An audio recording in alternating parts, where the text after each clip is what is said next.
Ladies and gentlemen, this is the Right Guys podcast, and we just watched Vance beat the living snot out of Walz. And now your hosts, Josh Hammerling and Max McGuire.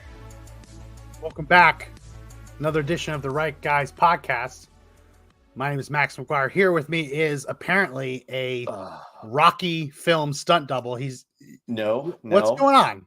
So today I decided to do my Tim Walz impression, and I was going to just start showing off all the places that I feel like I got rocked and punched. And this is what happened. I mean, this is what I came up with, because Walz took somebody to the chin last night that he looks worse than I do. Right? He looks worse than I do, but it it feels good. It kind of, there's a lot going on here. On your hand? It hurts.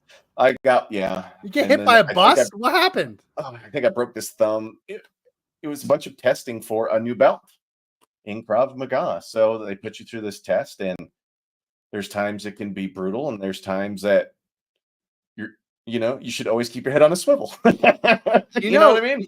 You had my mouthpiece in. They make skin color band-aids, right?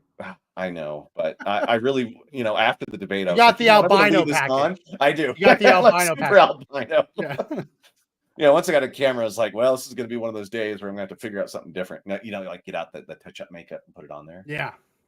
But did you think Walz got beat up last night? Because I really think he did. Yeah. I think there were times, man, he looked not just nervous, but like in over his head. You and I have always had this running joke. Whenever we fill in over our head, we always kind of run our hands over our head. We yell, Ohio, Ohio, right? It's like a signal because you're in over your head. And everybody in the audience last night was looking at him like, dude, you're in over your head, bro. Well, I mean, like anytime that like this can be a screen grab, like,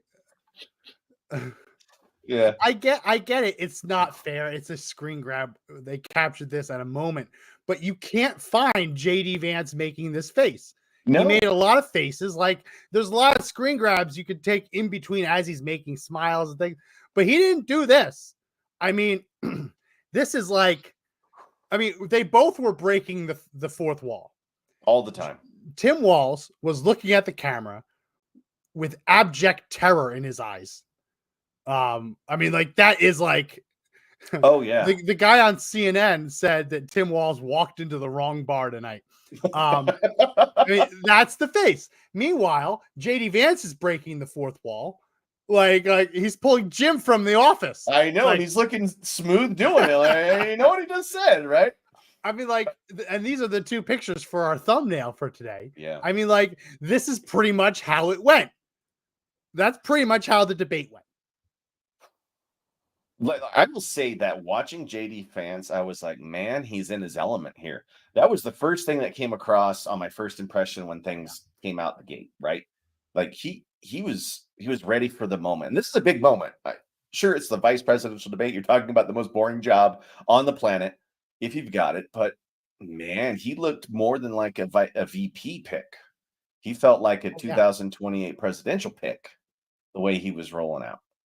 I think what was very obvious was that he was prepared for the national stage. He was prepared to take the step onto the national political stage and talk about national political issues. This guy wasn't. Very obvious that this guy wasn't. And they were reading social media. They keep saying, JD Vance is lying. JD Vance is lying. I didn't hear any lies. There were no lies. You can disagree with him on policy, but he was citing statistics. He was citing reports. He was citing Border Patrol statistics, right? He wasn't lying. Mm-hmm. Like Tim Walz was actually lying. Like I think confused. I think one of the most stunning answers, and I don't think I've ever seen in one of these debates, someone just like their soul leave their body on stage. Yeah. It was the question. Yeah. It was the question about Hong Kong. Tim Walz has historically, he lies about his entire resume, his entire background. Yes. And I was shocked that the Tim Walz going AWOL, leaving the military when you're supposed to deploy, leaving his men to die. I'm shocked that didn't come up. Also, second debate in a row where they didn't ask a single question about one candidate in the race taking a bullet to the head. That was pretty surprising. But they asked Tim Walz about Hong Kong. He is on the record telling stories that he was in China, in Hong Kong, when the Tiananmen Square protests were happening. Right, the famous tank man, the guy who stands in front of the tank, he gets disappeared. All these democracy protests. That's been a huge part of his personality, right? Like, I'm the China guy. I was there when this happened. I experienced it. Turns out he was in Nebraska. I mean, who among us hasn't claimed to be in China when we're actually in Nebraska? Yeah. And he went there months later. He's like, oh, well, they were still having democracy protests. Those protests were getting shut down. Yeah. This wasn't Occupy Wall Street. Yeah. Right. This wasn't Occupy Wall Street where like they were allowed to go on for months and months. People would protest. They would be disappeared. Yeah. And families would be disappeared. Like, you guys do not know the level of barbarism the Chinese came to, squelling that in Tiananmen Square. And Walz says he's there. Like, they would allow some sort of American to be in there at the time when something like that was going on. But it's all embellishment, right? This guy's all embellishment. And this is the time I was thinking, this is where Vance could throw like a quick knockout shot with, this isn't the only stuff he lies about, right? He could have gone into stolen valor, but he didn't. He pulled back on that one, which I thought was an interesting tactic. Not once did they go after the stolen valor part, but they did go after him on this one. And this is probably the biggest one. This is probably the flood that started the nerves with him, because it was after that one. You saw him like turn red, right? You saw his face. Like, he's panicking. I thought he was looking at moderators trying to figure out where to go next. Yeah. Here's like they were helping. Here's the clip. Walz, you said you were in Hong Kong during the deadly Tiananmen Square protests in the spring of 1989. But Minnesota Public Radio and other media outlets are reporting that you actually didn't travel to Asia until August of that year. Can you explain that discrepancy? Yeah, well, and to the folks out there who didn't get at the top of this, look, I grew up in small rural Nebraska, town of 400, town that you rode your bike with your buddies till the streetlights come on, and I'm proud of that service. This is so weird. It's like you lied. This is something that he and Kamala both do, right? Yeah. And it's very telling that he's jumping to the, well, I come from a middle-class family, because she does that anytime she's asked, how are you going to fix the economy? That's their go-to answer when they're very uncomfortable and they're put in an uncomfortable spot and they're proved to be full of shit. Right. Joined the National Guard at 17, Yeah. Worked on family farms, and then I used the GI Bill to become a China. 35 years ago, be able to do that. I came back home and then started a program to take young people there. We would take basketball teams, we would take baseball teams, we would take dancers, and we would go back and forth to China. The issue for that was to try and learn. Now, look, my community knows who I am. They saw where I was at. This is a really weird way to answer this. Anytime I've ever heard of someone saying, my community knows me, I mean, what is he? We're not talking about the black community. We're not talking about the Chinese community. When you hear people say my community knows me, he's not being asked whether people in Nebraska trust him or people in Wisconsin trust him, or in Minnesota trust him. He's being asked, why did you lie about being at this place at this time to make yourself look like you had experiences that you didn't have? And it's just such a weird response. I will be the first to tell you, I have poured my heart into my community. I've tried to do the best I can, but I've not been perfect. And I'm a knucklehead at times, but it's always been about that. Those same people elected me to Congress for 12 years. And in Congress, I was one of the most bipartisan people, working on things like farm bills that we got done, working on veterans benefits. And then the people of Minnesota, to make sure that I get this right. I will get caught up in the rhetoric, get this right. I will say more than anything. Many times I will talk a lot. I will get caught up in the rhetoric. But being there, the impact it made, the difference it made in my life, I learned a lot about China. I hear the critiques of this. I would make the case that Donald Trump should have come on one of those trips with us. I guarantee you he wouldn't be praising Xi Jinping about COVID. And I guarantee you he wouldn't start a trade war that he ends up losing. So this is about trying to understand the world. It's about trying to do the best you can for your community. And then it's Not answering putting the yourself question. out there and letting your folks understand what it is. My commitment, whether it be through teaching, which I was good at, or whether it was being That the governor, just to follow up on that, the question was, can you explain the discrepancy? All I said on this was I got there that summer and misspoke on this. So I will just, that's what I've said. Okay. So I was in Hong Kong and China during the democracy protests went in. And from that, I learned a lot of what needed to be in governance. So I, with my family, went into New York City in early winter of 2021 to go see a Broadway show because tickets were super cheap because the 9/11 terrorist attack happened and no one wanted to come into New York City. I'm not going around and saying I was at ground zero on the days of the terrorist attack. Yeah. Right? Like saying you went there a couple months later, that's not the same as being there when it's happening. I mean, this is crazy. I'm a knucklehead. Oh, Yeah, I'm just a knucklehead. Part of me feels like he was waiting for them to back off. And then there was a moment awkward of silence after he answered it where he felt like he still had to fill in. And I was like, man, this guy he's got nothing at this point. No. Like they've got him on one, right? Yeah, he thought he could talk about how he rode his bike and how Yeah. people in his local Nebraska community like him.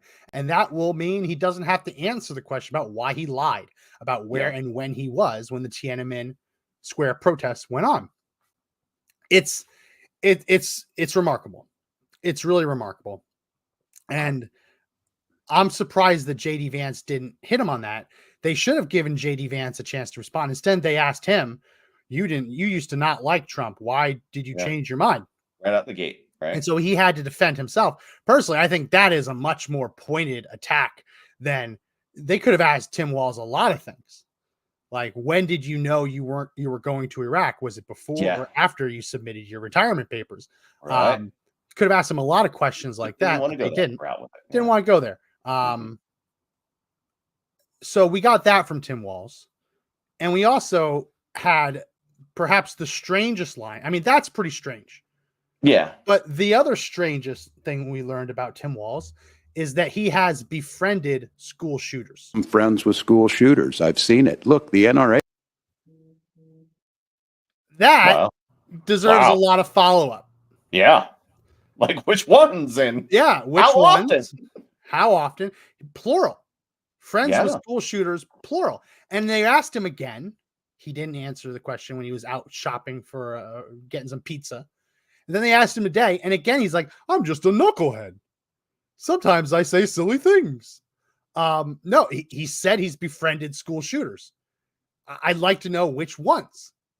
What were the circumstances that put him and school shooters in the same room? Watching, it's like he doesn't even know he lies. He will just say what he has to say in the moment because career politicians, they've got the speech down, they've got the tongue for it, right?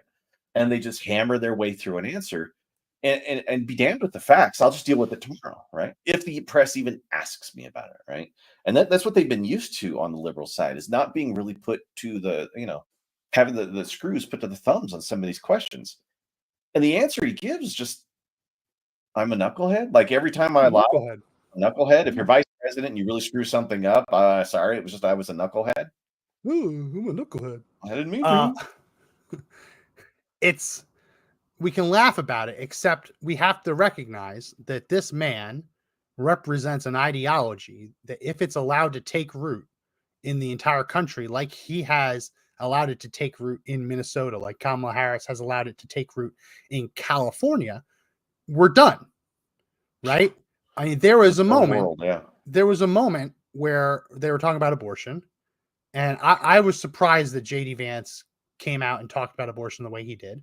I was frankly expecting more of a pro-life defense, but he mentioned that Tim Walz signed into law a bill that removed the requirement for doctors to care for babies who are born alive after botched abortions. Oh yeah, that was the big 100% factual. We fact checked this last debate. It's 100% factual. For decades, Minnesota law has required that doctors provide life-saving care for any baby born alive, regardless of whether it was a deliberate delivery or a botched abortion. He signed a bill into law removing the life-saving care requirement and removing the reporting requirement, so that when it happens, doctors no longer need to report to the state, so the public doesn't even have to know it's happening. And we know the last time that they were forced to report it under his administration, 8 babies died after being born alive during botched abortions, but not cared for. So like this is happening. This is the woke, crazy, far left ideology that, if it's allowed to take root, will destroy this country. And so we have a guest waiting in the wings. I want to talk about this and other things. George P. Denny, the author of Wokeland. Welcome to the show. Hey, Denny. Thank you, guys. Glad to be here. Can you hear me? Yes. Yeah, you're really hot on your mic, though. So back up just a smidge. All right. How's that? Getting better. So, all right. Did you told me by email that you watched it last night? So, watching some of these flubs that Walz has committed, which one stuck to you the most? And if you have a light on in that room, turn it on, because right now you look a little spooky, like you're spooked. Yeah. Or you're like in the witness protection program, which would be cool.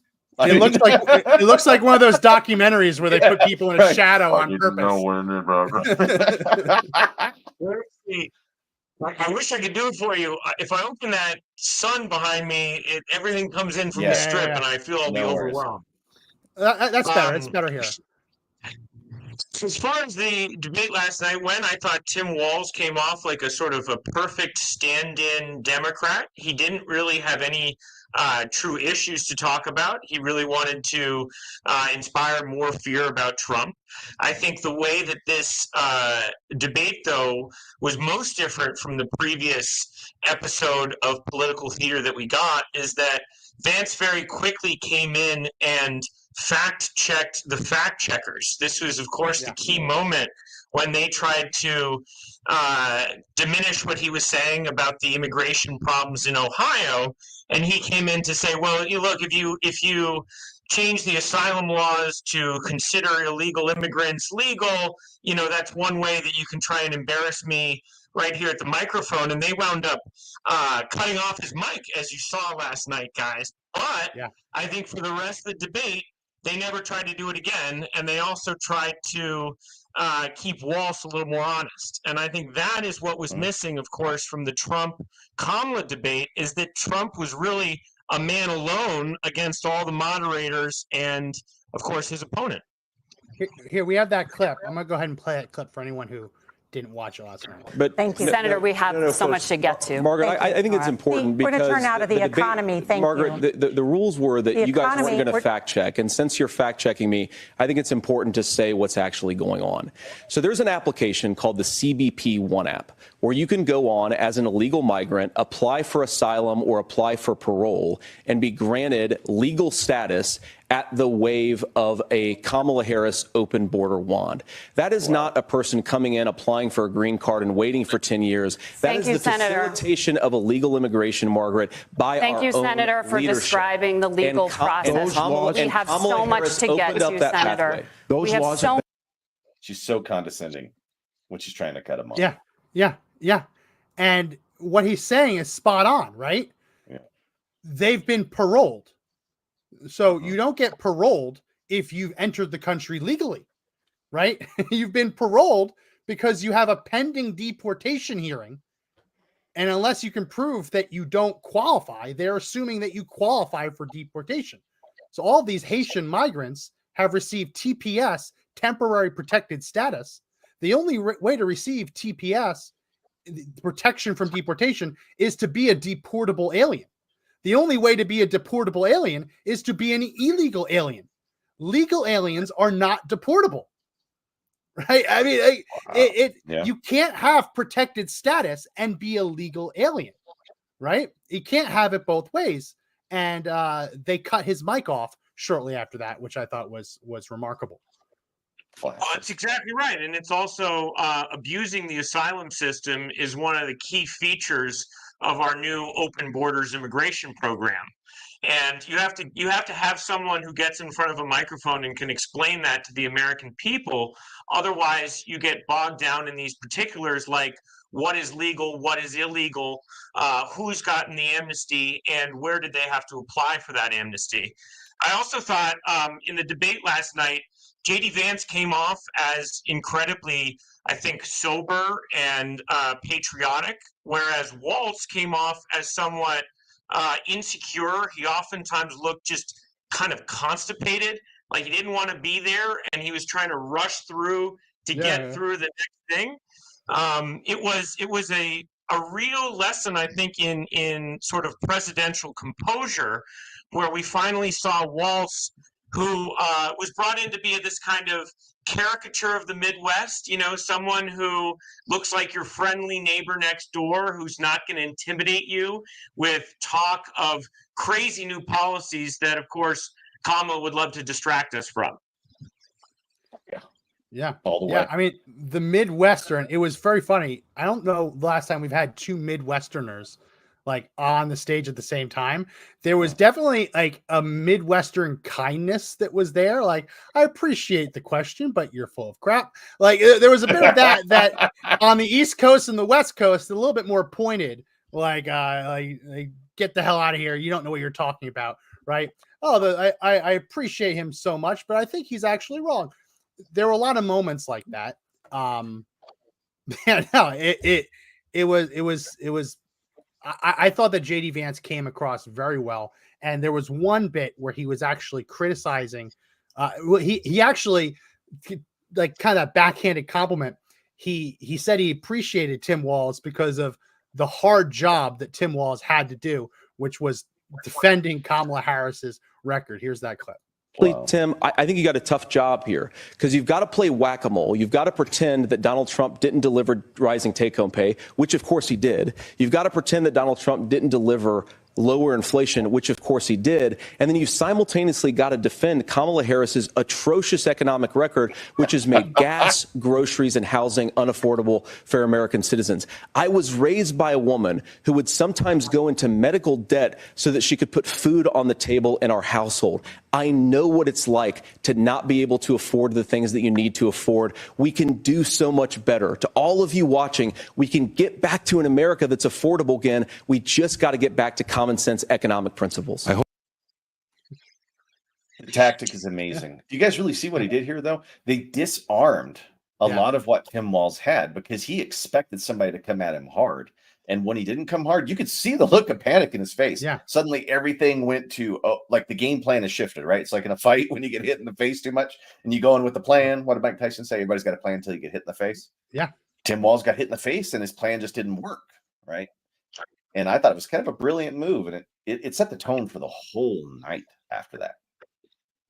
It's also always fair to bring up Kamala's economic policies. I mean, we have after the COVID equity era, we now have talk of taxing unrealized gains.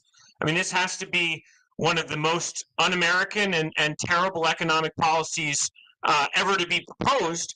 But because it comes from a California Democrat, one has to wonder if it's more evil or stupid.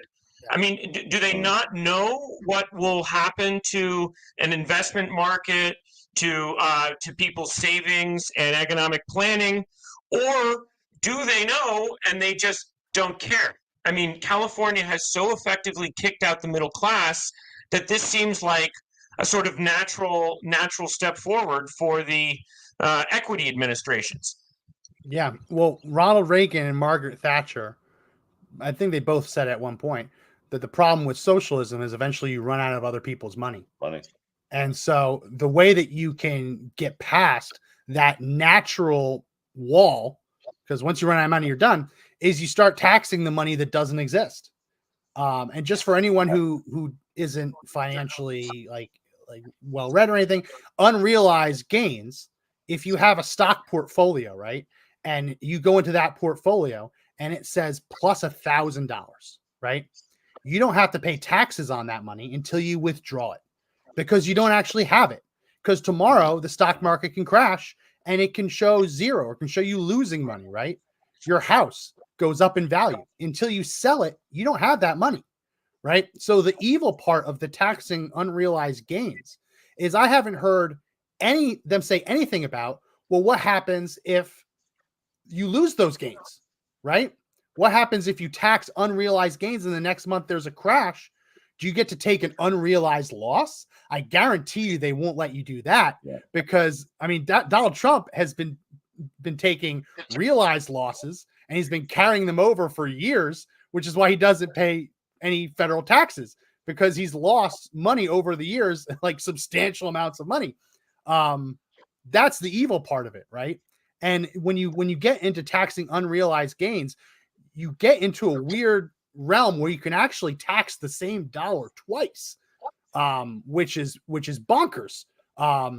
And then you're like, okay, well, how do you do that? How do you tax the same dollar multiple times?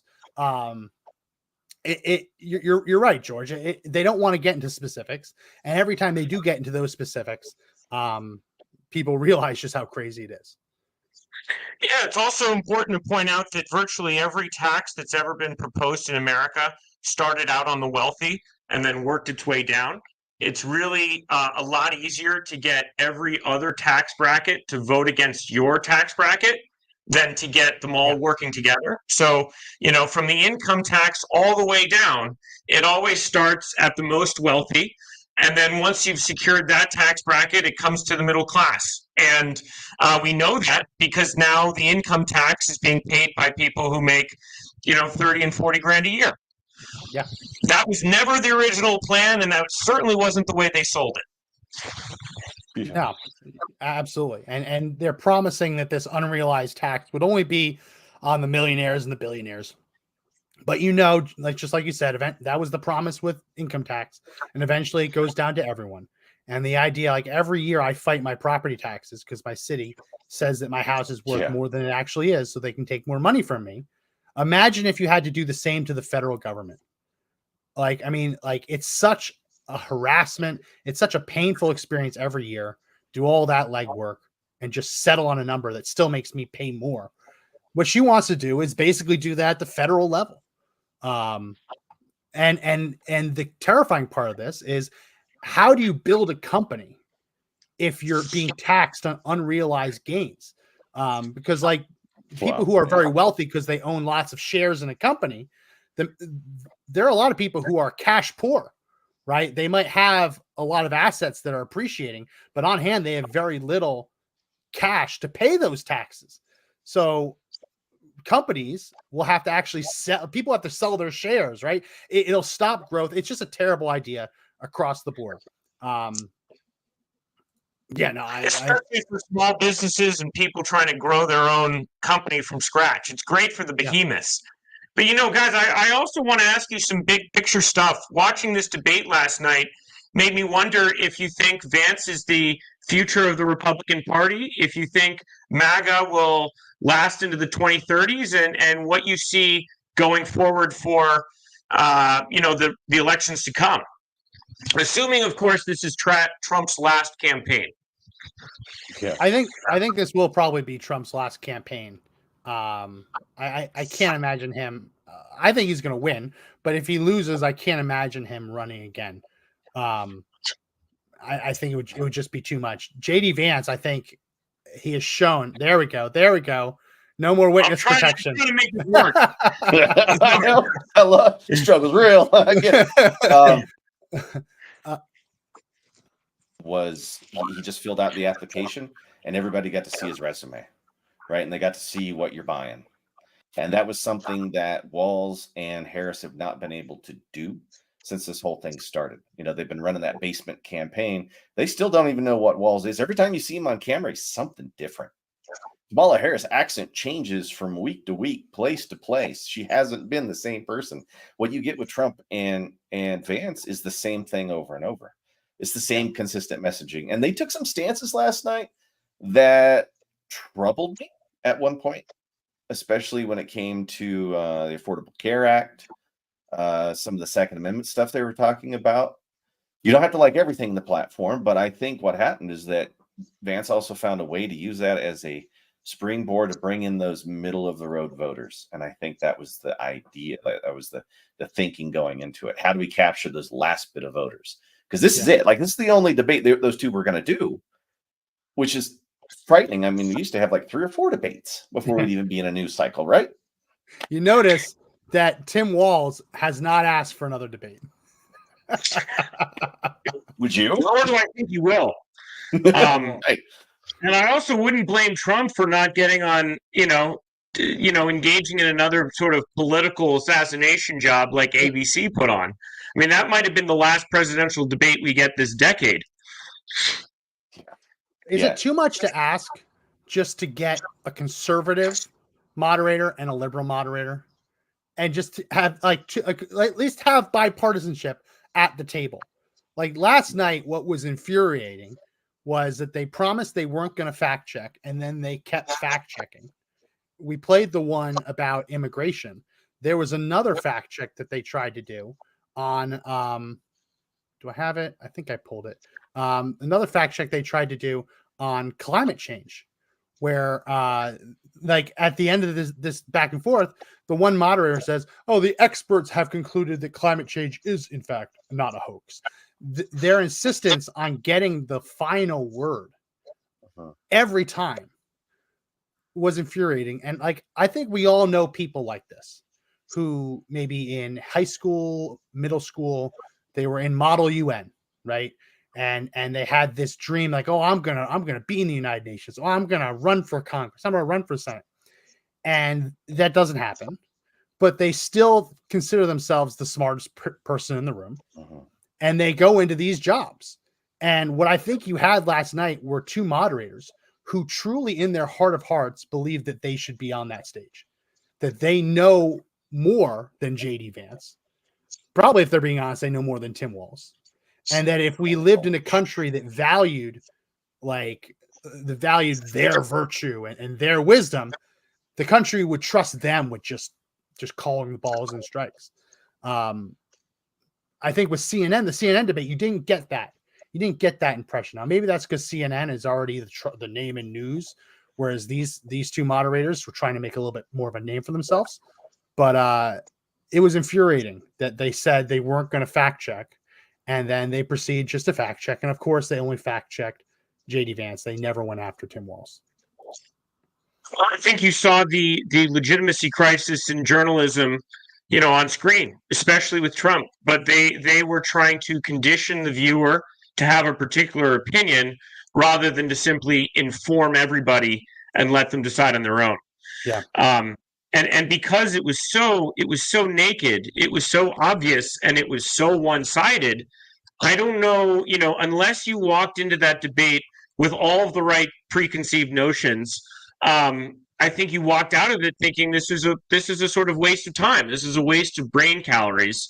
And, it is also, I think, terrible for our American process. But, speaking as an independent, right-leaning now, do you think there's anything that Trump could do to secure the middle-of-the-road voter that would be more valuable than simply saying, I'm going to serve one more term, 4 years, I'm out of there, there is no constitutional crisis? This is the point, I think, that the Democrats use over and over again to try and make Donald Trump not even worth considering. So they try to, ignore his policies. He's so much a threat to democracy.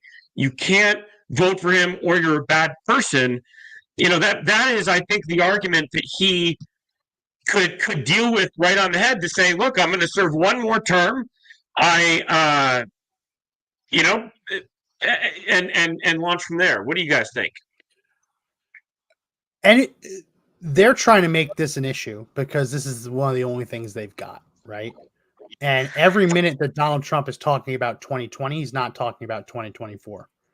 And what I've seen in the polling is that the only people who care about that issue tend to be the left-leaning Democrats who believe that January 6th was worse than Pearl Harbor, was worse than 9/11, was the worst terror attack on American soil, which is something that Kamala Harris has said. It was the worst attack on democracy this country's ever seen, with the rest of us saying, whoa, whoa, whoa, whoa, whoa, cool your horses. That was something that JD Vance tried to kind of sidestep last night. I thought that was the best that Tim Walz looked when he was pressing that issue. But like it, at this point, they just want the soundbite, right? It's kind of like a when did you stop beating your wife kind of question, because then the minute you get JD Vance to say Trump lost, then the narrative is Trump knows he lost. JD Vance knows they lost, but they keep perpetuating these falsehoods anyway, right? So there really isn't any good answer for that question that makes the Trump Vance ticket look better, because if they answer, yeah, we lost in 2020, right, and there was no fraud, which we know that there was. If you do that answer, then they just spin it to a different attack on you. The way to win is to sidestep that and say, no, we're running in 2024, which is what JD Vance tried to do last night. Yeah, also going after those middle of the road voters, I think they started it last night. I think, we're just X amount of days from the election, and saying the things they did on the Affordable Care Act and the stay-at-home parent stuff too. The like the paternity, maternity money they were talking about giving to people. I think that is some of the folks they were trying to suck in there. I think that was the play on it, right? To go after some of those undecided voters who liked ACA, who are on a different side of abortion. I think that might be the roadmap as they continue. And since they took that position last night, they certainly have to stick with that position moving forward up until the election. So embrace it. I don't think that anyone is undecided on January 6th. At this point, like, I mean, there's some. I did actually just watch a video the other day of a panel of undecided voters who didn't know what they were talking about January 6th, which was shocking. But at this point, people have kind of made up their minds on it, right? And if you're in the camp that believes that this was the darkest day that democracy has ever faced, you're not going to vote for Trump, and that's fine. You if that's how you want to feel, that's fine. The rest of us, we're going to try and fix the economy. We're going to try and lower inflation. We're going to try and build up American industry, bring back jobs, stop these foreign wars. I think that's probably the best way. In the next 30 days, you're not going to change people's mind on January 6th, but you are going to win people over with the economy. Well, I think the opportunity lost about January 6th is it immediately made it impossible for Republicans to talk about the year, like the full year of 2020 riots in blue cities that the blue mayors completely ignored. Yeah. So rioting was an issue that Republicans could really use. I mean, I was in San Francisco at those times. It's why I wrote my book. It was pure anarchy and a dereliction of leadership by American politicians. But second January 6th happened. No one could talk about the amount of mayors that really had to collude to say, we're just not going to stop these people.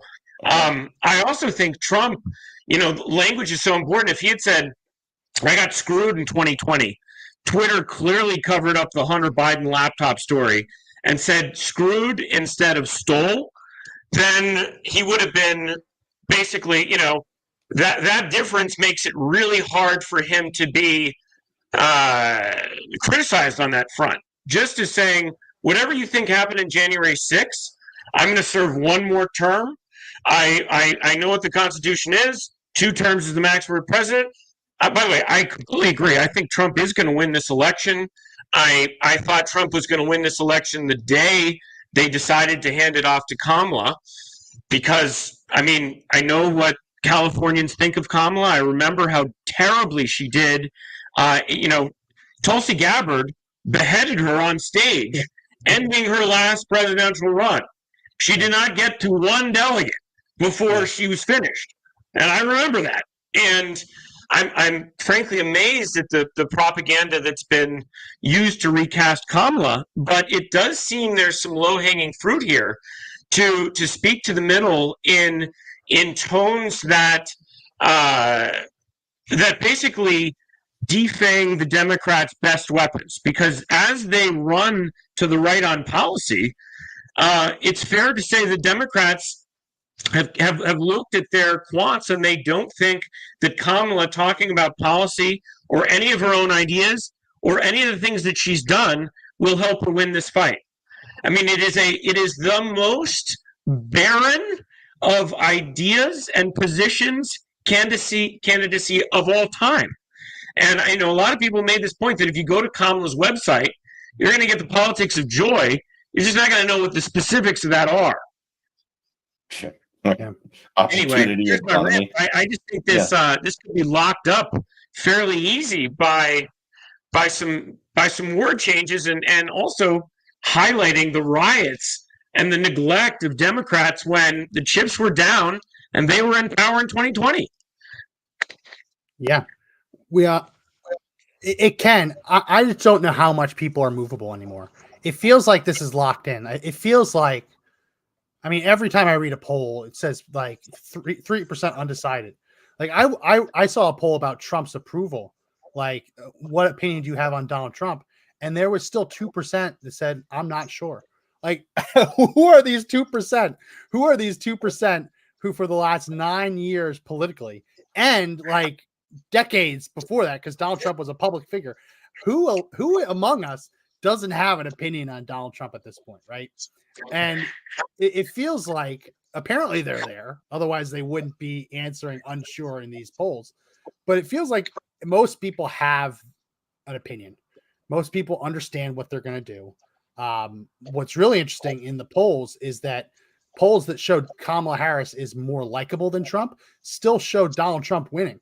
So there is a segment of the population that doesn't like Trump, but's going to vote for him anyway, because you don't have to like someone to like their policies and like the outcome of their policies. Donald Trump overperforms his own approval rating, overperforms his own likability rating, which is very interesting. And very consistent too. Virtually every time, people will not admit to how popular he really is. Yeah.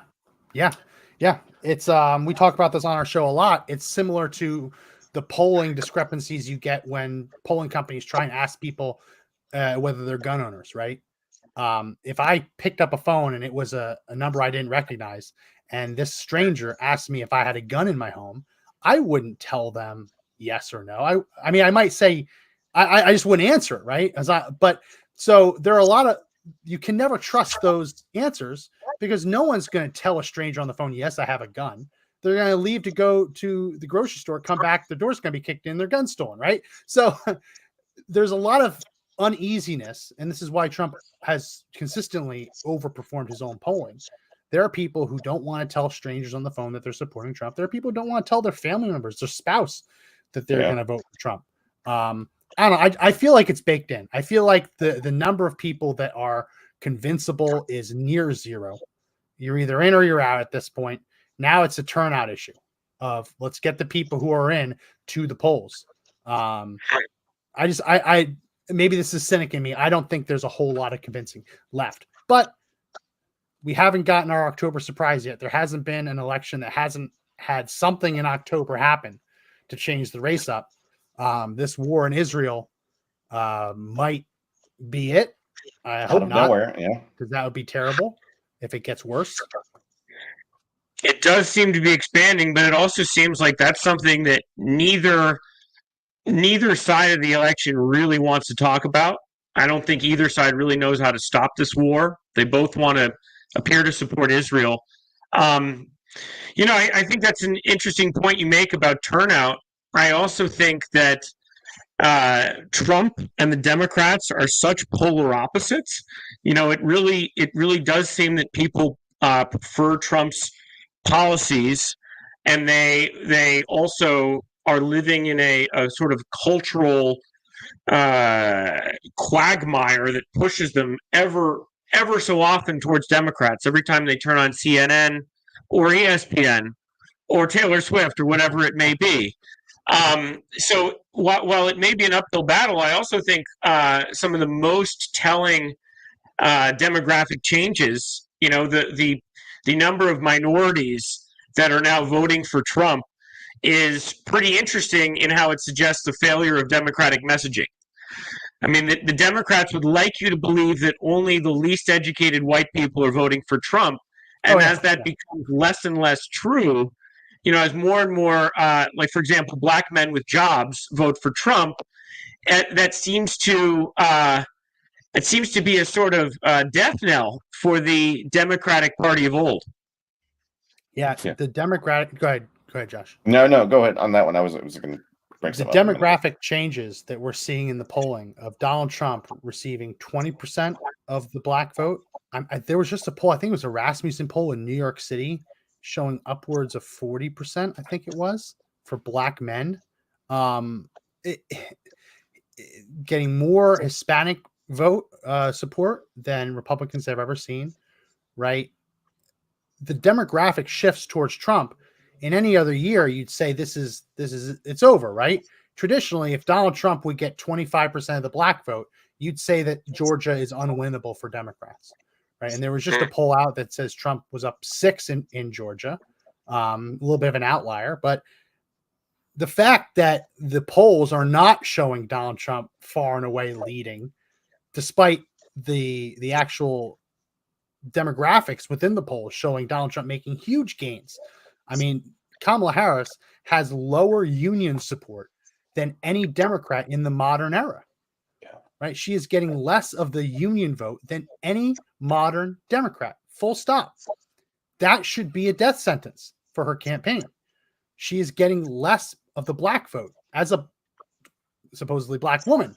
She's getting less of the black vote than any modern Democrat. That should be it. She's getting less of the Hispanic vote. Where she's gaining is in women.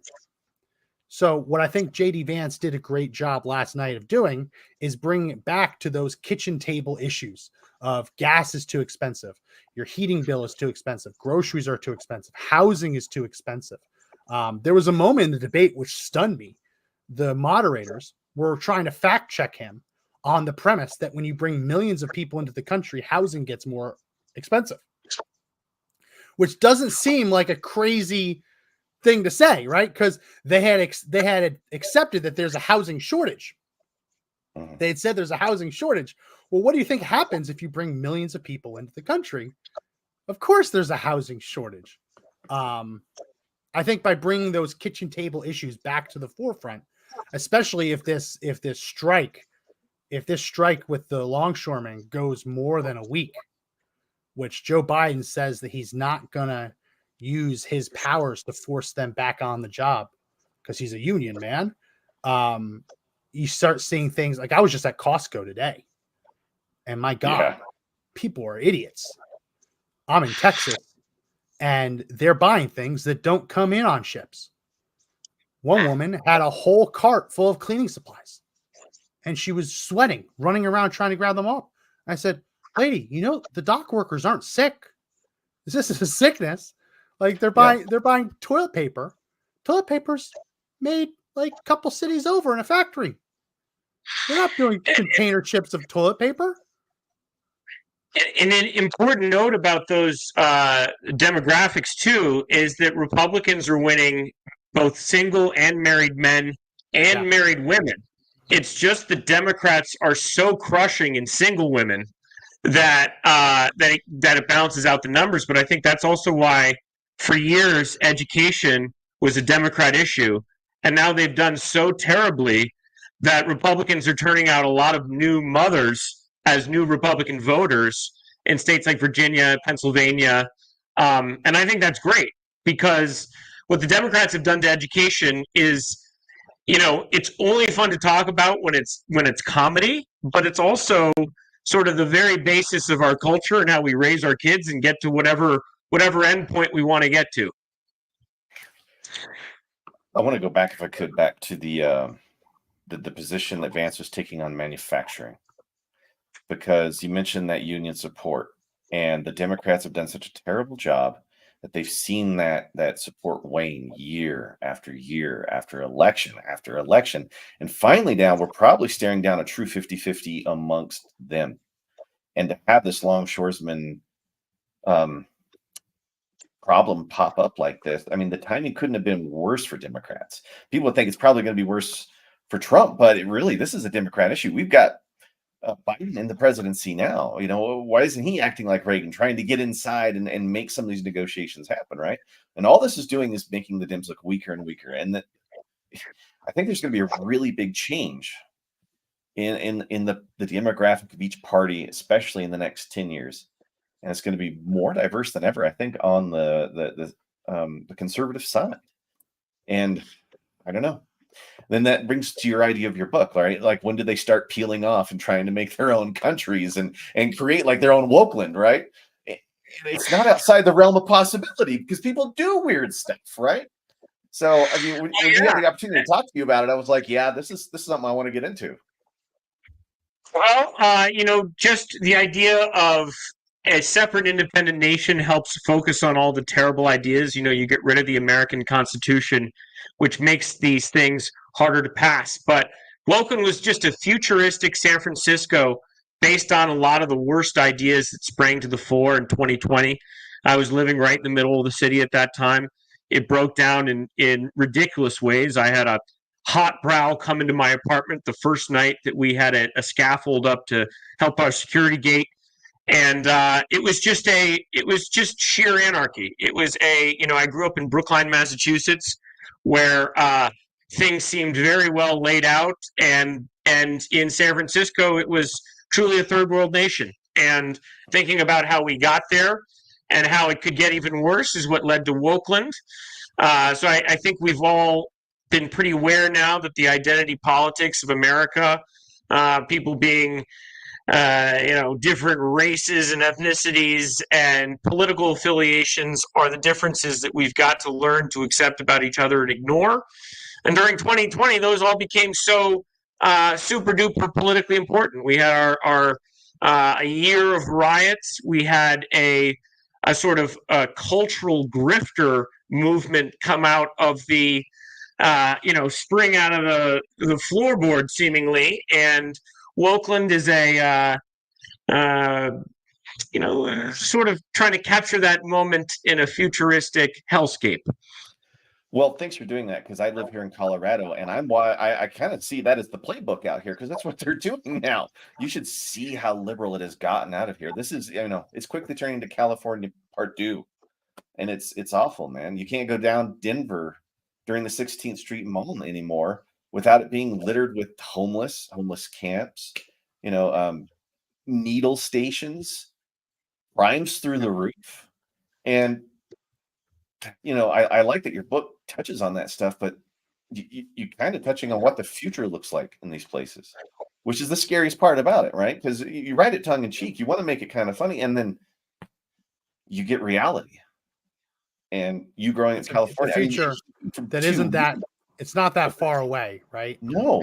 And we had another author on last week, and we're talking about like what makes these kinds of books interesting is that there are kernels of truth in there that make people say, we could get there, right? It's not, and books don't work when you read them and say, oh, that could never happen, right? The books that are grounded in at least a path there tend to work out the best.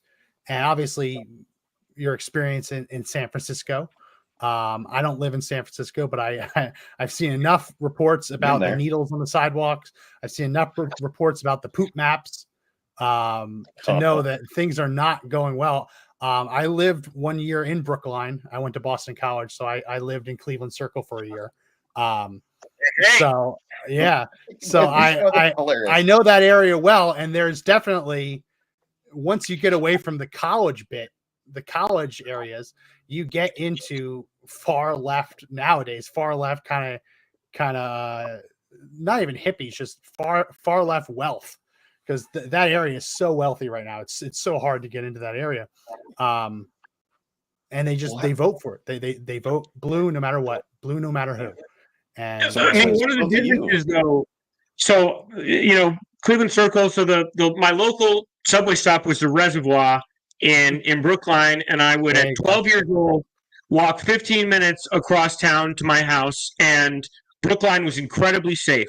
So at least for your money, you got something out of it. San Francisco, what people don't realize, and the most horrifying thing about it, is that its budget is actually bigger than that of New York City, and it's a tenth the size.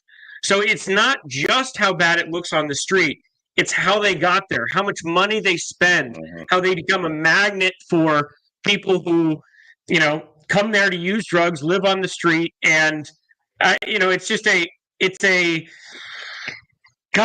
a cauldron of misery. I solved all my California problems at once and moved to Vegas, but I still think it's interesting to watch because, a lot of people will say, what is the bridge too far? And for me, that was when equity became just a national goal. And equity is a buzzword that has been used in every communist campaign since the beginning of time. We, born of different strengths and abilities and work ethics, should all at the end of the day be equal, is actually a really dangerous idea. It sounds so nice, but it is, and so you look at California, there are a few taxpayers making a ton of money through the stock market. That's where a lot of the California incomes comes from. And it's creating a sort of feudal society for everyone else. Just super rich and incredibly poor. And that's that's just a mechanism for total social disaster. Yeah. I got one real quick, George. I'm going to put you on the spot here. Which way is Nevada going to go? Is it going to break blue or is it going to break red? Trump sealed Nevada the day he said no taxes on tips. Yeah. Wow, that's a big statement. You really think so? That was because then Kamala tried to do the same thing 2 weeks later, but no. Well, he said no taxes on tips. The union for the hospitality workers said that's ridiculous. That's not real policy. Then Kamala said no taxes on tips, and then that same union endorsed her because of that policy. So it's just nakedly political. Yeah, so I would also say Las Vegas is way more libertarian than woke. There's a sort of, there are Democrats here, but there's also Republicans here too, and there's none of the sort of the angst that made San Francisco what it is. I mean, if someone's just going to be, see you and be a dick to your face, they're probably super woke. And it's a good chance they're in San Francisco or LA. Vegas is a friendly place. I got no complaints here. Cool. Well, George, we're almost out of time, but I want to give you a chance to once again pitch your book. Wokeland, we'll put it up on the screen. They can buy it on Amazon. Where else can they get it? Cha-ching. Amazon's a place to be. Wokeland is a futuristic tale. You are going to notice a lot of 1984 in there, only set in a San Francisco of 2066. There's 3 acts to it. In the beginning, our main character sort of fights for the woke army. In the second, he learns about his world. And in the third act, he comes back to sort of take down the whole charade at a futuristic Met Gala, which is their sort of like award ceremony of the year for the woke awards. And I hope you guys check it out. Yeah. Well, everyone go to Amazon and check out Wokeland. George Denny, thank you so much for joining us. We'd love to have you back in the future. And yeah, thank you. Yeah, I really enjoyed it. Have a good one, guys. You too. Thanks, George. Well, a month. We got a month and 3 days. I had to ask him about which way Nevada's going to break because that seems to be the one state that everybody's like just paying so much attention to for those 6 electoral votes out that way. But interesting comment that the day he said no tax on tips, he was going to win it, and I'm kind of hoping he's right. You know what I mean? Nevada is so dependent on tourism dollars. Even if you're not in the tourism industry, you service people who make money in the tourism industry. Yes. So when the economy's bad, Las Vegas suffers. So Donald Trump's pitch has always been, we'll have a good economy and you'll have a good economy because you'll have good tourism. So I don't think it's a huge shocker that Trump is doing well in Nevada. Interestingly, winning Nevada doesn't change his pathway all that much. It makes it a little bit easier, but he still needs to win one of those Rust Belt states or Virginia, which is creeping red. The early vote in Virginia is not nearly as blue as it would have I to think it be was. for Democrats to win. Well, that's it. We're out of time. If you like the podcast, you like these kind of interviews, like our coverage, make sure you subscribe. We're on Twitter, X, we're on YouTube, we're on Rumble. Subscribe there Monday, Wednesday, Friday. We also have the audio edition of the podcast, so subscribe to that. Try and make this as audio friendly as possible. That's it for this edition. My name is Max McGuire. I'm Josh Hammerling. Remember, the fight to take back the country is not over yet, but the only way we win is if we all stand and fight together.